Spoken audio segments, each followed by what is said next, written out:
అంటే రాజ్యసభ గురించి నాకు నిజంగా తెలీదండి. ఎందుకంటే మాకప్పట్లో ఈ ఈ రాజకీయాల పట్ల అసలు వే అండ్ రుచి కూడా లేదనమాట దాని పట్ల. మా చదువులు ఏవి మేము దాంట్లో బిజీగా ఉండేవాళ్ళం.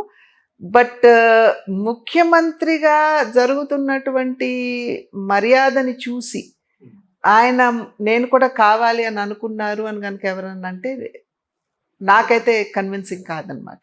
అంటే కొన్ని కొన్ని పుస్తకాల్లో అట్లా రాశారు. అదే. అదే. బట్ నాకైతే అంత కన్విన్సింగ్‌గా ఉండదు. ఎందుకంటే, ఒకసారి ఎవరినో కలవటానికి వెళ్తే మమ్మల్ని ఒక 10 నిమిషాలు బయట వెయిట్ చేయమని చెప్పారు. నాన్నగారిని. తర్వాత 10 నిమిషాలు అంతకుముందు ఎవరితోటో మాట్లాడుతున్నట్టున్నారు. తర్వాత నాన్నగారిని వచ్చి వారే బయటకొచ్చి మర్యాదపూర్వకంగా నాన్నగారిని కలిసారు, మాట్లాడారు.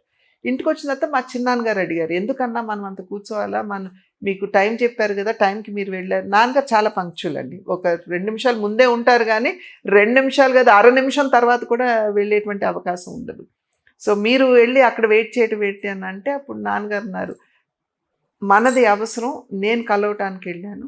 సో, నన్ను 10 నిమిషాలు గాదు గదా! ఓ 2 గంటలు కూర్చోండన్నా కూడా కూర్చునేవాడినేమో.